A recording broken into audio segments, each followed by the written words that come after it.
How to delete trailers watched on Netflix. Hey, what's up guys? Welcome back to our channel. Let's get started. First thing first, launch any of your preferred web application, or you can also use this via your application. Now get logged into your Netflix account. Once you do so, you will see a page like this. Here you have to access settings. For that, tap on three bar icon just beside Netflix, and then you will see account. Open it.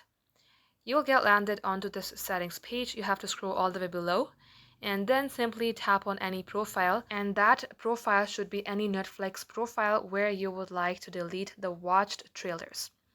And then you will see viewing activity. Open it. At the section you will see all the movie and all the trailers that you have watched. You can go ahead delete one by one. If you would like to do it in bulk, scroll all the way below. You will see hide all just beside show more. All you have to do is tap on hide all and it will delete all of your trailers from your profile of a specific Netflix account. So thank you all for watching and we will catch you up in our next upload.